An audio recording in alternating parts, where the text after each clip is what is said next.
Hi friends, praise the lord. ఈరోజు ఈ వీడియోలో ఇశ్రాయేలీలను పరిపాలించిన మొదటి రాజైన సౌలు గురించి తెలుసుకుందాము.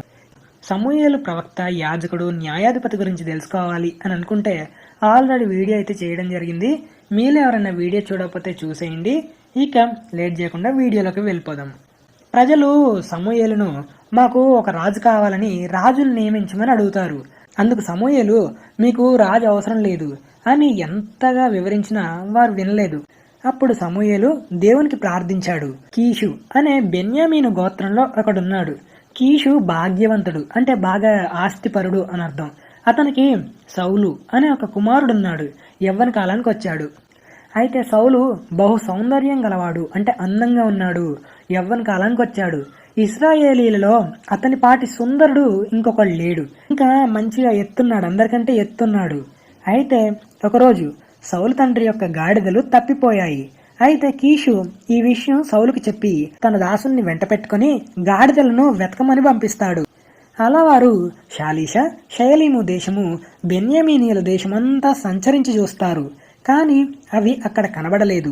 అయితే వారు కొంచెం ముందుకు ప్రయాణం చేయగా సూపు అనే దేశానికి వచ్చినప్పుడు సౌలు తన దాసునితో ఇలా అంటున్నాడు, మనం గాడిదల కోసం చింతించకుండా నా తండ్రి మన కోసం విచారపడతాడేమో అని తన దాసునితో అంటాడు. అప్పుడు తన దాసుడు, ఈ పట్టణంలో దైవజనుడు ఒకడున్నాడు. అతడు బహుగనుడు, అంటే మంచి పేరున్న వ్యక్తి. అతడు ఏ మాట చెప్తే ఆ మాట నెరవేరుతుంది. మనం వెళ్లాల్సిన మార్గం అతడు మనకు తెలియజేయనేమో.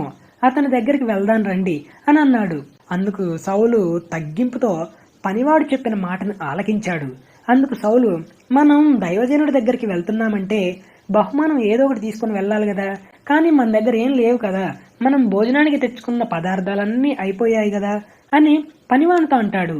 ఇంకా మన దగ్గర ఏమున్నాయి బహుమానం ఇవ్వడానికి అని అన్నప్పుడు అందుకు ఆ పనివాడు, నా దగ్గర పావుతులం వెండి ఉంది, మనకు మార్గం తెలియజేస్తే ఆ దైవజనుడికి ఇద్దాము అని అంటాడు. అలా సమూయేలు ప్రవక్త ఉండే ఊరికి వెళ్లి నీళ్లు చేదుకునే కన్యకలను దైవజనుడి గురించి సమాచారం అడుగుతారు.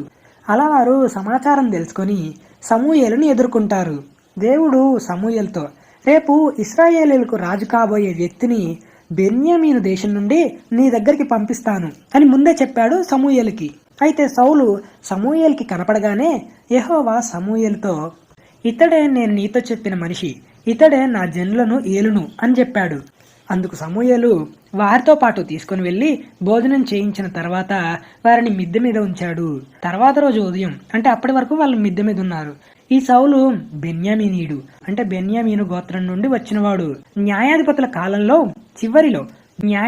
కాలంలో సంసోను చనిపోయిన తర్వాత బెన్యామీనీయులు ఒక సంఘటన ద్వారా అంతరించిపోయే స్థితిలో ఉండగా ఇశ్రాయేలీలు దేవునికి ప్రార్థించగా మళ్ళీ బెన్యామీనీయుల వంశం అనేది అభివృద్ధి చెందుతుంది. ఆ విషయం ఏంటి అనే దాని మీద కూడా వీడియో చేశాను. మీకు సమయం ఉంటే ఆ వీడియో కూడా చూడడానికి ప్రయత్నించండి. దేవుని చిత్తం ఏంటంటే ఎన్నిక లేని వారిని ఎన్నుకొని బహుబలంగా వాడుకుంటాడు. అలానే సౌలు బెన్యామీను గోత్రంలో నుండి ఎన్నుకోబడ్డాడు. తర్వాత రోజు తెల్లవారినప్పుడు సమూయేలు సౌలును పిలిచి ఊరి చివరికి తీసుకుని వెళ్లి తైలపు బుడ్డిని తీసుకుని పోయి శ్రేష్టమైన ఒలీవ నూనెతో అభిషేకించాడు. తైలం పోసి ముద్దు పెట్టుకున్నాడు. తర్వాత యెహోవా నిన్ను అభిషేకించి తన స్వాస్థ్యము మీద నిన్ను అధిపతిగా నియమించాడు అని చెప్పిన తర్వాత 3 సూచక క్రియలు చెప్తాడు. అవేంటంటే, మొదటిది, నువ్వు నా దగ్గర నుండి తిరిగి వెళ్ళేటప్పుడు బెన్యామీను సరిహద్దులో సెల్సహులో ఉండే రాహేలు సమాధి దగ్గర 2 మనుషులు నీకు కనపడి, తప్పిపోయిన గాడిదలు దొరికాయి, మీ నాన్నగారు నీ గురించి ఆలోచిస్తున్నారు అని చెప్తారు. తర్వాత ఇంకొంచెం ముందుకు వెళ్తుంటే 2వ సూచక క్రియ, తాబోరు మైదానం దగ్గరికి రాగానే బేతేలకు వెళ్తున్న 3 మనుషులు నీకు కనిపించి వారు నిన్ను కుశల ప్రశ్నలు అడుగుతారు. వారిలో ఒకడు 3 మేకపిల్లలను, ఒకడు 3 రొట్టెలను, ఒకడు 3 ద్రాక్షారసపు తిత్తిని మోసుకుంటూ వారితో పాటు తీసుకొని వస్తారు. అయితే వారు 2 రొట్టెలు నీకు ఇస్తారు, అవి తీసుకో. ఇంకొంచెం ముందుకు ప్రయాణం చేస్తుండగా 3వ సూచక క్రియ, ఫిలిస్తీన్ల దండు ఉండే దేవుని కొండ ప్రాంతానికి చేరతావు. అక్కడికి రాగానే స్వరమండలము, తంబురుతోను, సన్నాయితోను, సితారను వాయిస్తూ కొంతమంది ముందుకు ప్రయాణం చేస్తూ ఉంటారు. వారి వెనక దేవుని ప్రవక్తల సమూహం నీకు కనపడి ప్రకటన చేస్తూ వస్తారు. అప్పుడు యెహోవా ఆత్మ నీ మీదకి బలంగా దిగి వస్తుంది. నువ్వు కూడా వారితో కలిసి ప్రకటన చేస్తుండగా నీకు నూతన మనసు వస్తుంది. ఎందుకు ఇవన్నీ చెప్పాడు అంటే దేవుడు నీకు తోడుగా ఉన్నాడని ఈ సూచనల ద్వారా నువ్వు తెలుసుకుంటావు అని సమూయేలు సౌలుతో చెప్తాడు. అలానే సౌలుకి ఈ 3 సూచక క్రియలు కనిపిస్తాయి. సమూయేలు సౌలుతో ఇలా అంటున్నాడు, నాకంటే ముందు నువ్వు గిల్గాలుకు వెళ్ళగా దహన బలులు సమాధాన బలులు అర్పించడానికి నేను నీ దగ్గరకు వస్తాను అని అంటాడు. ఎందుకంటే దహన బలులైన సమాధాన బలులైన యాజకుల సమక్షంలో జరిగించాలి. మీకు యాజకుడు అంటే ఎవరు ఏంటి అనేది తెలియకపోతే నేను ఆల్రెడీ దాని మీద కూడా వీడియో చేయడం జరిగింది. మీలో ఎవరైనా చూడకపోతే చూసేయండి, లింక్ అనేది డిస్క్రిప్షన్లో ప్రొవైడ్ చేస్తాను. అయితే సమూయేలు న్యాయాధిపతిగాను ప్రవక్తగాను యాజకునిగా కూడా పనిచేశాడు. ఇలా చెప్తున్నాడు, నేను నీ దగ్గరికి వచ్చి నువ్వేం చేయాలో నేను చెప్తాను, అప్పటి వరకు 7 రోజులు అక్కడ ఉండమని చెప్తాడు. అయితే సౌలు ప్రవక్తలతో కలిసి ప్రకటించే సమయంలో సౌలు తెలిసిన ప్రజలంతా సౌలు ప్రవక్తలతో ఉన్నాడా అని ఒకరితో ఒకరు మాట్లాడుకుంటున్నారు. సౌలు ప్రవక్తలతో ప్రకటించిన తర్వాత ముందుకు వస్తుండగా సౌలు పినతండ్రి సౌలును అతని పనివాణ్ణి చూసి మీరెక్కడికి వెళ్లారు, ఎట్నుంచి వస్తున్నారు అని అడిగినప్పుడు గాడిదలు తప్పిపోయాయి, వాటిని వెతకడానికి వెళ్ళాము, అవి కనపడకపోగా సమూయేలు దగ్గరికి వెళ్ళాము అని చెప్తారు. అయితే తర్వాత సమూయేలు మిస్పాకు వెళ్ళి అక్కడి ప్రజలతో మీకు రాజు కావాలని అడిగారు కదా, దేవుడు బెన్యామీనీల గోత్రంలో ఒక మనిషిని ఎన్నుకున్నాడు, మీరందరూ రేపు యెహోవా సన్నిధిలో హాజరు కావాలని చెప్పాడు. అలా ఇశ్రాయేలీలందరూ యెహోవా సన్నిధిలోకి వచ్చిన తర్వాత సౌలు కూడా వస్తాడు. కానీ సామాన్లలో దాక్కున్నాడని యెహోవా సమూయేలుకు చెప్తాడు. అప్పుడు ప్రజలందరూ పరిగెత్తుకొని పోయి సౌలును తీసుకొని వస్తారు. సౌలును ప్రజలందరి ముందు సమూయేలు నిలబెడతాడు. దేవుడు ఏర్పరచుకున్న రాజును పరిచయం చేస్తాడు. సౌలు అందరి భుజాల కంటే ఎత్తుగా ఉన్నవాడు. సమూయేలే ఇలా అంటున్నాడు, జనులందరిలో ఇతని వంటి వాడు ఒక్కడు కూడా లేడు అని చెప్తున్నాడు. ప్రజలు రాజు చిరంజీవి అగునుగాక అని కేకలు వేశారు. తర్వాత సమూయేలు రాజ్య పరిపాలన పద్ధతిని ప్రజలకు వినిపించాడు. ఒక గ్రంథంలో రాసి యెహోవా సన్నిధిలో దాన్ని ఉంచాడు. తర్వాత ప్రజలు తిరిగి వాళ్ళ ఇంటికి వెళ్లారు. సౌలు గిబియాలో తన ఇంటికి వెళ్ళాడు. సౌలుతో పాటు దేవుని చేత ప్రేరేపింపబడిన హృదయంలో ప్రేరేపించిన శూరులు అతనితో పాటు కొంతమంది వెళ్లారు. కొందరు పనికిమాలిన వాళ్ళు ఇలా అంటున్నారు, ఈ సౌలు మనల్ని ఎలా రక్షిస్తాడు అని అనుకుంటూ అతన్ని నిర్లక్ష్యం చేశారు. రాజుగా ఎన్నుకున్న వారు సంతోషంగా ప్రజలు రాజుకు కానుకలు బహుమతిగా ఇస్తారు. కానీ ఈ పనికిమాలిన వారు ఆ కానుకలు తేలేదు. అయితే సౌలు తెలివి సౌలు బలం తెలిసే ఒక రోజు వచ్చింది. కొన్ని రోజుల తర్వాత అమ్మోనీయుడైన నాహాషు రాజు యాబేష్ గీలాదు అనే ప్రాంతానికి ఎదురుగా దిగినప్పుడు సమాధాన పడదాం అని ఇశ్రాయేలీలు అనుకుంటారు. కానీ అమ్మోనీయుల రాజైన నాహాషు అందుకు అంగీకరించలేదు. అప్పుడు యాబేషు పెద్దలు నిర్ణయం తీసుకొని నాహాష్తో 7 రోజులు మాకు గడువు ఇవ్వండి, మమ్మల్ని రక్షించేవారు ఎవరూ లేకపోతే మీరు మాకు రాజుగా ఉందురు అని అంటారు, లేదా మేము మీ వశంలో ఉంటాము అని అంటారు. అంటే న్యాయాధిపతుల ఏలిన కాలంలో దేవుడు ఇశ్రాయేలీలను కొంతకాలం మాత్రమే అన్యుల రాజ్యాల రాజులకు అప్పగించాడు. అయితే న్యాయాధిపతుల ద్వారా అన్య రాజ్యాల నుంచి విడిపించారు, విముక్తి కలిగించారు. గిబియా ప్రజలకు ఈ వర్తమానం అందింది. ఈ విషయం తెలుసుకొని ఏడ్చారు. సౌలు పొలంలో పశువులను తోలుకొని వస్తున్నాడు. గిబియా ప్రజలు ఎందుకు ఏడుస్తున్నారు అని అడిగినప్పుడు యాబేషు వారు తెచ్చిన వర్తమానం తెలియజేశారు. ఆ వర్తమానం సౌలు వినగానే దేవుని ఆత్మ అతని మీదకి బలంగా వచ్చింది. సౌలు అత్యాగ్రహుడై అంటే కోపంతో ఒక కాడి ఎడ్లను తీసి తునకలుగా చేసి, అంటే సౌలు వారి మీద కోపంతో దేవుని ఆత్మ బలంగా దిగి రావడంతో ఎడ్లను చంపి తునకలుగా అంటే ఏ కండకు ఆ కండగా కోసి దేశంలో నలుదిక్కులు దూతల చేత వాటిని పంపాడు. అయితే దూతలతో పంపిన వర్తమానం ఏంటంటే సౌలుతోనూ సమూయేలుతోనూ ఎవరైతే చేరకుండా ఉంటారో వారి ఎడ్లను ఈ ప్రకారంగా చేస్తాను అని దూతల చేత వర్తమానం పంపించాడు. అప్పుడు యెహోవా భయము ప్రజలందరి మీదకి వచ్చింది. అప్పుడు ప్రజలందరూ ఇశ్రాయేలీలు బెజెకు అనే ప్రాంతానికి వచ్చారు. అయితే వారిని లెక్క పెట్టగా 3 లక్షల మంది ఇశ్రాయేలీలు 30,000 మంది యూదావారు అయ్యారు. వారందరికీ సౌలు దూతల ద్వారా వర్తమానం పంపించాడు. అయితే మిమ్మల్ని రక్షించేవాడు ఎవడూ లేడని భయపడకండి, రేపు మధ్యాహ్నం లోపల రక్షణ కలుగుతుంది, అని వర్తమానం పంపించాడు. అప్పుడు ప్రజలు ఈ విషయం విని సంతోషించారు. సౌలు తర్వాత రోజు యుద్ధానికి సిద్ధమయ్యాడు. 3 సమూహాలుగా, అంటే సైనికులు 3 పార్ట్స్గా డివైడ్ చేశాడు. అలా యుద్ధం చేసి అమ్మోనీయులను చంపారు. కొంతమంది పనికి మాలిన వాళ్ళు అన్నారు కదా, సౌలు మనల్ని ఏల్తాడా అని అన్నవాళ్ళు ఎక్కడ, వారిని చంపుదాం రాండి అని ఇశ్రాయేలీలు సమూయేలుతో అంటున్నారు. అందుకు సౌలు రాజు, ఈరోజు యెహోవా ఇశ్రాయేలీలకు రక్షణ కలుగజేశాడు కాబట్టి ఈరోజు ఏ మనిషిని, అంటే మన రాజ్యంలో ఏ మనిషిని చంపవద్దు అని అన్నాడు. అటు తర్వాత గిల్గాలుకు వచ్చి సమాధాన బలులు అర్పించి రాజ్య పరిపాలన పద్ధతి మళ్లీ స్థాపించి సౌలును సమూయేలు పట్టాభిషేకం చేశాడు. అయితే సౌలు ఇంకా ప్రజలంతా సంతోషించారు. అప్పుడు సమూయేలు, మీరు చెప్పిన విధంగా నేను మీకు రాజును నియమించాను. దేవుడైన యెహోవా నిబంధన, దేవుని ఆజ్ఞలు పాటించి ప్రశాంతంగా దేవుని మార్గంలో నడిస్తే, దేవుని నిబంధన, దేవుని ఆజ్ఞలు పాటించి మిమ్మల్ని ఏలే రాజు యొక్క మాట వింటే మీకు క్షేమం కలుగుతుంది. ఇంకా మోషే గురించి, వారి పితరుల గురించి, ఐగుప్తు నుండి విడిపించిన విషయాలు ప్రజలకు చెప్తాడు సమూయేలు. అలానే మీరు అన్య దేవతలను పూజిస్తే దేవుని హస్తం మీకు విరోధంగా ఉంటుంది. ఇది గోధుమల కోతకాలం. మీరు రాజును నిర్ణయించమని అడిగినందున యెహోవా దృష్టికి చేసిన కీడు గొప్పదని తెలుసుకునేలా సమూయేలు యెహోవాకి ఉరుములు వర్షాలు పడాలని వేడుకున్నాడు. యెహోవా ఆ రోజున ఉరుములను వర్షాలను కురిపించాడు. అప్పుడు ప్రజలందరూ సమూయేలుకు దేవునికి భయపడ్డారు. ప్రజలు సమూయేలుతో ఇలా అంటున్నారు, అవును, నువ్వెంత చెప్పినా మేము వెళ్ళలేదు. మా మీద రాజును నియమించమని అడగటం మా పాపాలన్నిటికీ మించిన కీడు మేము చేశాం. కాబట్టి మేము మరణం కాకుండా నీ దాసులమైన మా కోసం దేవుడైన యెహోవాకి ప్రార్థించమని అడుగుతారు. అందుకు సమూయేలు ఇలా అన్నాడు, భయపడకండి, మీరు ఈ కీడు చేసిన మాట నిజమే. అయినా మీరు యెహోవాని విసర్జించకుండా ఆయనను పూర్ణ మనసుతోనూ పూర్ణ హృదయంతోనూ దేవుణ్ణి ఆరాధించండి. దేవుని తట్టు తిరగండి, దేవుణ్ణి మాత్రమే ఆరాధించండి. ప్రయోజనం లేని, రక్షించలేని మాయా స్వరూపాలు అంటే విగ్రహాలను పూజించకండి. దానిలో ఎలాంటి శక్తి లేదు. యెహోవా మిమ్మల్ని జనంగా చేసుకోవడానికి ఇష్టం కలిగి ఉన్నాడు. దేవుడు తనను నమ్మిన ప్రజలను ఎన్నటికీ విడవడు, ఎడబాయడు.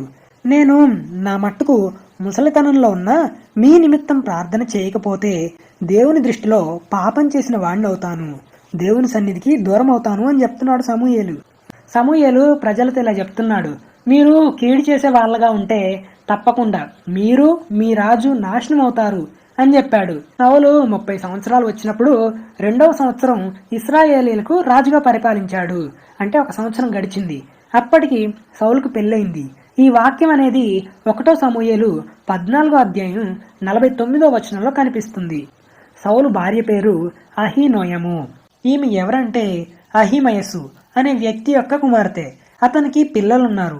వారి పేర్లేంటంటే యోనాతాను, ఇష్వి, మెల్కీషువా అని సమూయేలు గ్రంథంలో, అలానే 1వ దినవృత్తాంతంలో 10వ అధ్యాయం 2వ వచనంలో అభినాదాబు అని ఇంకొక కుమారుడు కనిపిస్తాడు. అలానే సౌలుకు 2 కూతురులున్నారు. అయితే పెద్దదాని పేరు మేరబు, చిన్నదాని పేరు మీకాలు అనే 2 కూతురులున్నారు. ఇంకా సౌలు యొక్క సైన్యాధిపతి పేరు అబ్నేరు. ఇతడు సౌలుకు పినతండ్రి అయిన నేరు కుమారుడు.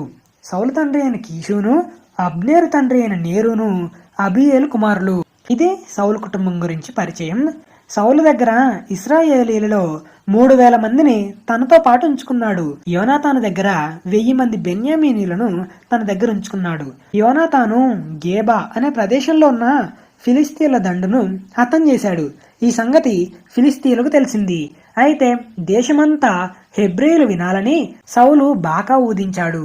అయితే సౌలు ఫిలిస్తీన్ల దండును హతం చేసినందున ఇశ్రాయేలీలు ఫిలిస్తీన్లకు హేయులయ్యారు అని ఇశ్రాయేలీలకు వినబడినప్పుడు గిల్గాలులో ఉన్న సౌలు దగ్గరకు వచ్చారు.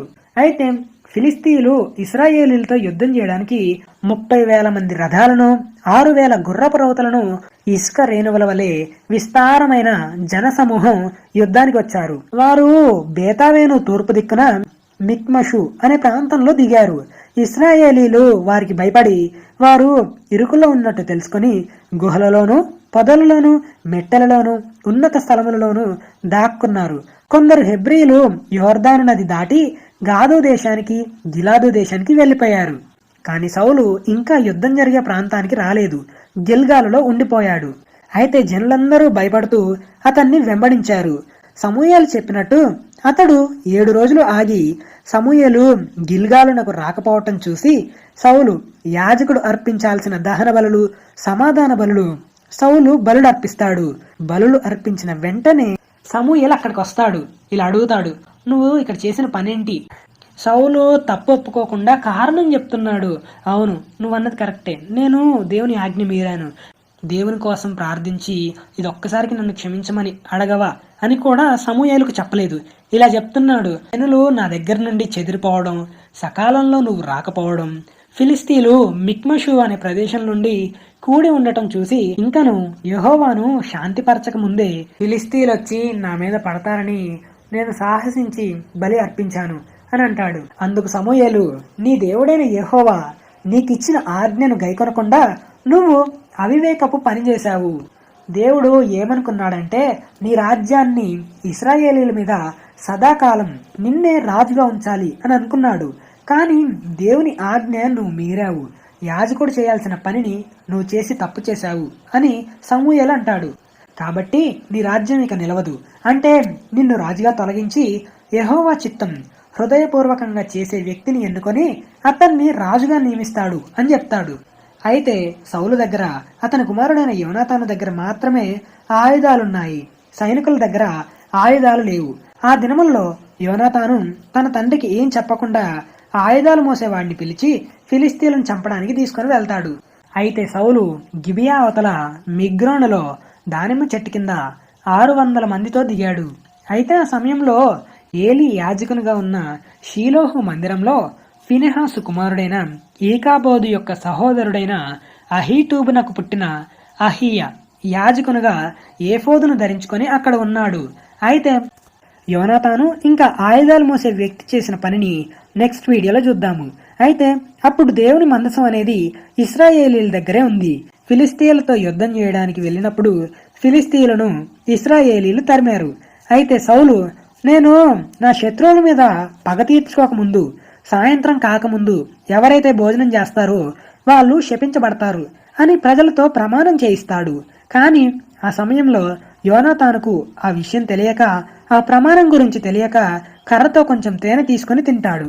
అయితే ప్రజలు పశువులను, గొర్రెలను వధించి రక్తంతో తింటారు. అలా దేవుని దృష్టిలో పాపం చేస్తారు. ఈ విషయం సౌలుకు చెప్తే గొర్రెలను, పశువులను వధించి రక్తం లేకుండా తినమని చెప్తాడు. అక్కడ సౌలు మొదటి బలిపీఠం, అక్కడ ఒక బలిపీఠం కట్టాడు. యోనాతాను చేసిన విషయం అనేది సౌలుకు తెలిసింది. యోనాతాను శపించబడ్డాడు. తర్వాత సౌలు మోయాబీలతోనూ, అమ్మోనియలతోనూ, ఏదోమియలతోనూ, శోభాదేశపు రాజులతోనూ, ఫిలిస్తీన్లతోనూ యుద్ధంలో వారిని ఓడించాడు. ఎప్పుడు యుద్ధానికి వెళ్ళినా విజయం సాధించి వచ్చేవాడు. అమాలేకీయులను హతం చేశాడు. ఇక్కడి వరకు 1 సమూయేలు గ్రంథం 14వ అధ్యాయం వరకు వివరణ.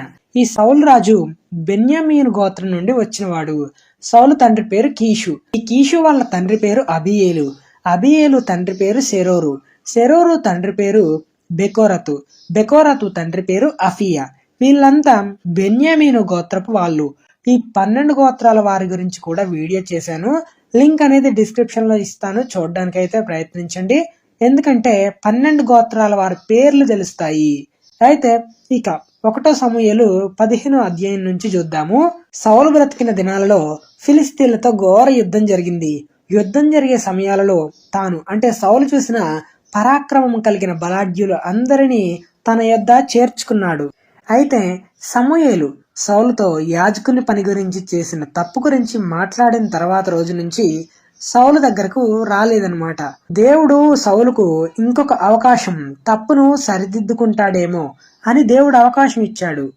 అయితే సమూయేలు దేవుని మాట ప్రకారం సౌలు దగ్గరకు వచ్చి, యెహోవా నిన్ను ఇశ్రాయేలీల ప్రజలకు రాజుగా అభిషేకించడానికి నన్ను పంపాడు అని అన్నాడు. అలాగే దేవుని మాట వినమని చెప్పాడు. సైన్యములకు అధిపతియగు యెహోవా సెలవిచ్చినదేమనగా, అమాలేకీయులు ఇశ్రాయేలీలకు చేసినది నాకు జ్ఞాపకమే. ఇశ్రాయేలీలు ఐగుప్తు నుండి రాగానే అమాలేకీయులు వారికి విరోధులై మార్గమందు వారి మీదకి వచ్చారు కదా.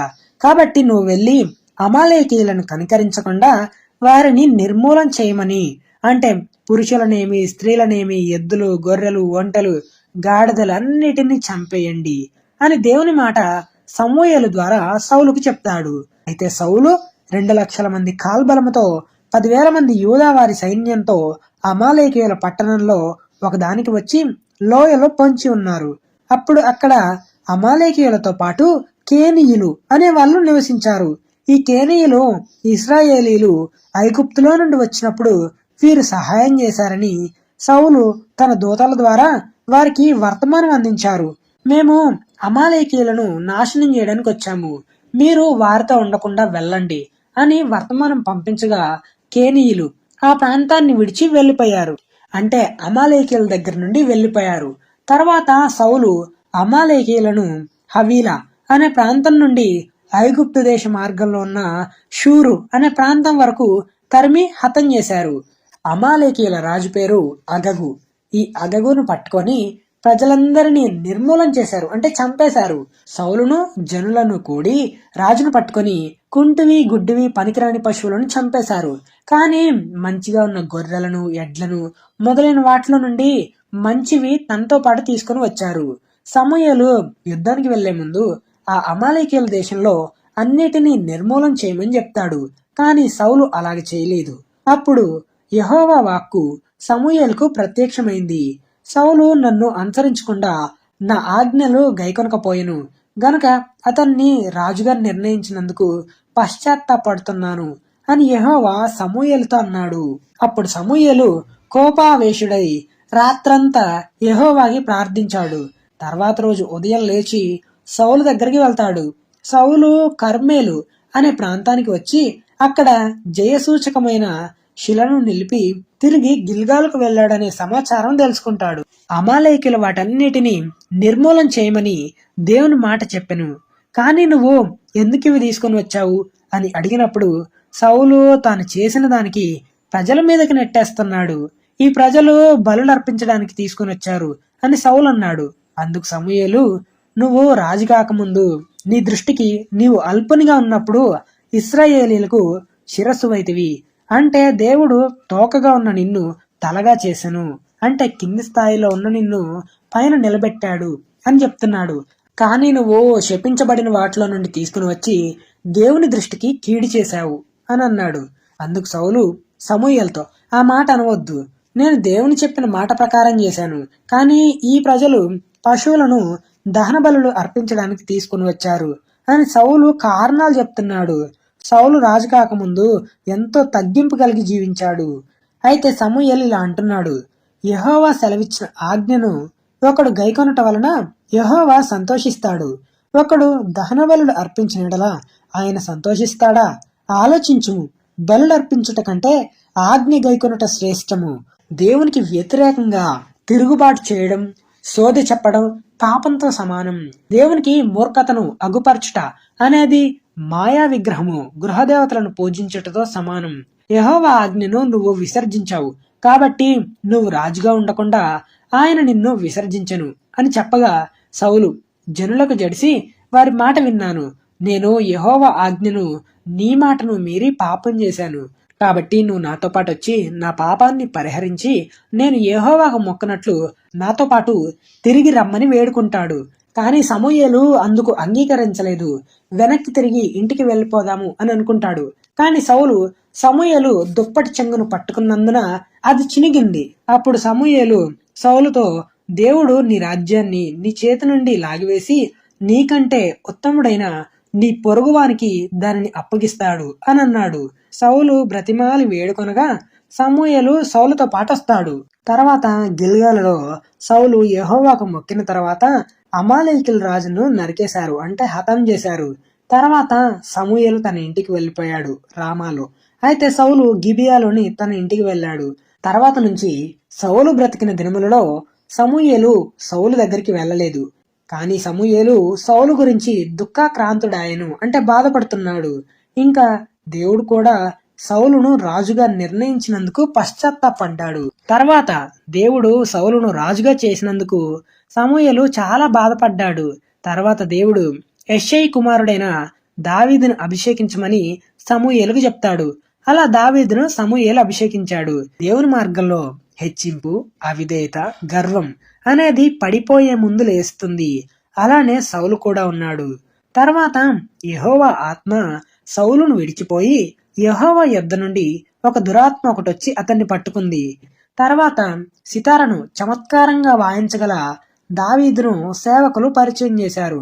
దావీదు గురించి ఇలా చెప్తున్నారు: దావీదు శూరుడు, యుద్ధశాలి, మాట నేర్పరి. ఇంకా యెహోవా దావీదుకు తోడుగా ఉన్నాడని సౌలుకు చెప్పారు. అలా సౌలు తన దూతలను పంపి దావీదునకు సౌలు దగ్గర సేవ చేయడానికి ఒప్పుకోమని యెషయికి వర్తమానం అందిస్తారు. అయితే దావీదు సౌలు దగ్గరకు వచ్చినప్పుడు బహు ఇష్టం కలిగింది. తర్వాత ఆయుధాలు మోసేవాడయ్యాడు దావీదు. దేవుని దగ్గర నుండి దురాత్మ వచ్చి సౌలును పట్టినప్పుడల్లా దావీదు సితారను పట్టుకుని వాయించగా దురాత్మ సౌలును విడిచిపోయేది.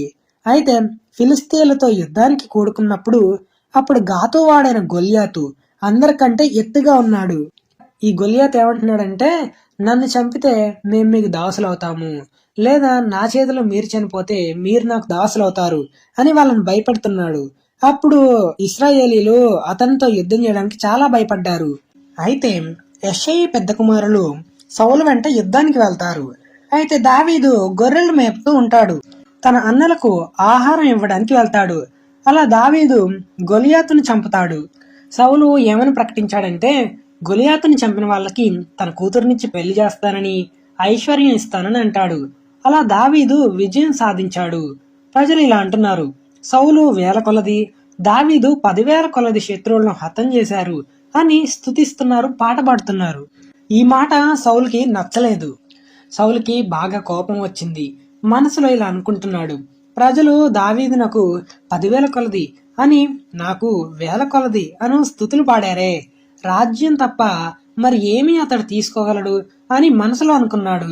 కాబట్టి అప్పటి నుంచి సౌలు దావీదు మీద విషపు చూపును నిలిపాడు. తర్వాత రోజు సౌలు మీద దురాత్మ పడగా దావీదు సితారను వాయిస్తుండగా సౌలు దగ్గర ఒక ఈట ఉంది. ఆ ఈటను దావీదు మీదకి విసిరాడు. అయితే దావీదు 2 సార్లు తప్పించుకున్నాడు.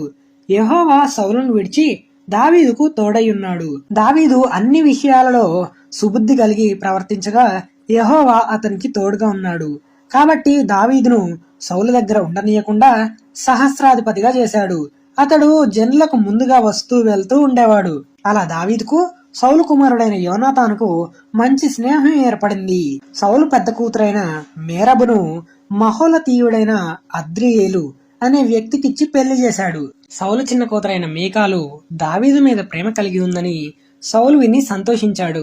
సౌలు దావీదును పిలిచి, మా అమ్మాయిని నీకిచ్చి పెళ్లి చేస్తాను అని అన్నప్పుడు దావీదు ఇలా అంటున్నాడు: రాజుకి అల్లుడగుటకు నేనెంతటి వాడను అని అంటున్నాడు. సౌలు ఎందుకిచ్చి పెళ్లి చేస్తున్నాడు అంటే, సౌలు దావీదుని చంపాలని. సౌలు చెయ్యి దావీదు మీద పడకుండా ఫిలిస్తీన్ల చేతిలో దావీదు చనిపోతాడు అనుకొని తన కూతురునిచ్చి పెళ్లి చేస్తాడు. అయితే దేవుడు దావీదుకు తోడై ఉండటం సౌలు చూసి దావీదుకు భయపడ్డాడు. దావీదుకు విరోధంగా ఉన్నాడు. దావీదు పేరు ప్రజలలో బాగా వినిపించింది. అంటే పేరు ప్రఖ్యాతలు వచ్చాయి. సౌలు తన సేవకులతో యోనాతానుతో దావీదును చంపమనంటాడు. కానీ దావీదు ప్రతిసారి తప్పించుకుంటాడు.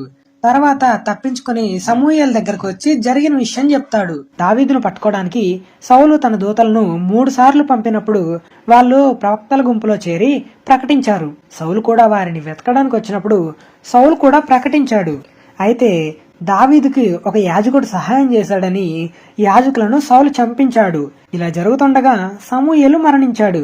రామాలో అతని ఇంటి దగ్గర అతన్ని పాతిపెట్టారు. సౌలు తన కూతురైన మీకాలను గల్లీము వాడైన లాయిషు కుమారునికిచ్చి ఉండెను. దావీదు ఎక్కడికి వెళ్తే సౌలు అక్కడ వెతకడానికి వెళ్ళాడు. కానీ దేవుడు ప్రతిసారి సౌలుకు చిక్కనివ్వలేదు. తర్వాత సౌలు రాజుగా ఉన్నప్పుడు దేశంలో శకునాలు చూసే వాళ్ళని, చిల్లంగి వారిని, కర్ణ పిశాచము గలవారిని దేశంలో నుండి వెళ్ళగొట్టాడు. ఫిలిస్తీన్లతో యుద్ధం చేయడానికి సౌలు వారిని చూసి భయపడ్డాడు. యెహోవాకి ప్రార్థింపగా స్వప్నము ద్వారా అంటే కలల ద్వారా, ఊరిము ద్వారా లేదా ప్రవక్తల ద్వారా కూడా దేవుని మాట ఏమీ సెలవీయక ఉండెను. సౌలు మారువేషంలో కర్ణపిశాచం గల ఒక స్త్రీ దగ్గరికి వెళ్తాడు. ఆ స్త్రీ కర్ణపిశాచం సాయంతో మంత్రాలతో సమూయేలును రప్పిస్తుంది. ఆ స్త్రీ సమూయేలును చూసి బిగ్గరగా కేకవేసి, నువ్వు సౌలు కదా, నన్నెందుకు మోసం చేశావు అని సౌలుతో అనగా, సౌలు నువ్వు భయపడవద్దు, నీకు ఏం కనపడింది అని అడిగినప్పుడు అందుకు ఆ స్త్రీ, దేవతలలో ఒకడు భూమి నుండి పైకి రావడం నేను చూస్తున్నాను, అందుకతడు ఏ రూపంలో ఉన్నాడు అని అడిగినప్పుడు దుప్పటి కప్పుకొని ముసలివాడొకడు వస్తున్నాడు అని అనగా సౌలు అతడు సమూయేలుని గ్రహించి సౌలు సాగిలపడి నమస్కారం చేశాడు. సమూయేలు వారి ముందు ప్రత్యక్షమయ్యాడు. ఇలా అంటున్నాడు, నన్ను పైకి రమ్మని నువ్వెందుకు తొందర పెట్టావు అని సౌలును అడగగా అందుకు సౌలు, నేను బహుశ్రమలో ఉన్నాను, ఫిలిస్తీయులు నా మీదికి యుద్ధానికి రాగా దేవుడు నన్ను ఎడబాసి ప్రవక్తల ద్వారానైనా కలల ద్వారానైనా నేను చేయాల్సింది నాకు తెలియజేయడానికి ఎవరూ లేరు, అందుకే నిన్ను పిలిపించాను అని అన్నాడు. అందుకు సమూయేలు, దేవుడు నిన్ను విడిచాడు, నీకు పగవాడయ్యాడు, నన్ను అడగటం వల్ల ప్రయోజనం ఏంటి అని అన్నాడు. యెహోవా తన మాట తన పక్షముగా నెరవేరుస్తున్నాడు, నా ద్వారా ఆయన సెలవిచ్చినట్టు నీ చేతి నుండి రాజ్యం తీసివేసి నీ పొరుగువాడైన దావీదుకు దాన్ని ఇచ్చివేయుచున్నాడు. యెహోవా ఆజ్ఞకు లోబడకుండా అమాలేకీయుల విషయంలో పాపం చేశావు. రేపు యెహోవా నిన్నును ఇశ్రాయేలీయులను ఫిలిస్తీయుల చేతికి అప్పగిస్తాడు. రేపు నువ్వు నీ కుమారులు నాతో పాటు ఉంటారు, అంటే చనిపోతారు అని అర్థం. సౌలు ఆ మాటలు విని భయపడి నేలకు సాష్టాంగపడి దివారాత్రము భోజనం చేయకుండా ఉండెను. అయితే ఆ స్త్రీ ఆహారం పెడుతుంది, రొట్టెలను కొన్ని పెడుతుంది. అవి తిని సౌలు తన సేవకులు లేచి ఆ రాత్రి వెళ్లిపోయారు. అంతలో ఫిలిస్తీయులు దండెత్తిపోయి అఫేకులో దిగారు. ఇశ్రాయేలీలు యజ్రెయేలులో దిగారు. దావీదు తన జనులను ఆకీషుతో కలిసి దండు వెనక తట్టు ఉన్నాడు. అయితే ఆకీషు సర్దారులు దావీదును వారి దగ్గర నుండి వెనక్కి పంపిస్తారు. ఫిలిస్తీయులు ఇశ్రాయేలీలతో యుద్ధం చేయగా ఫిలిస్తీయుల ఎదుట ఇశ్రాయేలీలు పారిపోయారు. గిల్బోను పర్వతం వరకు ఫిలిస్తీయులు వారిని చంపారు. అయితే సౌలును అతని కుమారులైన యోనాతాను, అబినదాబు, మెల్కీషువా అనే వాళ్ళని తరుముతూ చంపారు. యుద్ధంలో సౌలు ఓడిపోతుండగా అప్పటికి బాగా దెబ్బలు అంటే గాయాలు అయ్యాయి.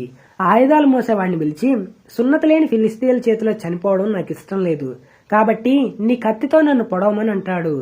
కానీ ఆయుధాలు మోసే వ్యక్తి భయంతో అలా పొడవలేదు. అయితే సౌలు తన కత్తి పట్టుకుని దాని మీద పడ్డాడు. సౌలు చనిపోయాడని సౌలు ఆయుధాలు మోసే వ్యక్తి కూడా తన కత్తి మీద పడి చనిపోయాడు. కత్తి మీద పడ్డ సౌలు ఇంకా చనిపోలేదు. అయితే అటువైపుగా వెళ్తున్న అమాలేకీయుడిని ఒకరిని పిలిచి చంపమని అంటాడు. అలా అమాలేకీయుడు సౌలును చంపుతాడు. ఇలా సౌలు కుమారులు చనిపోయారు. లోయ అవతల ఉన్న ఇశ్రాయేలీలు యొర్దాను అవతల ఉన్నవారు వారి నివాస గ్రామాలు విడిచిపెట్టి పోయారు.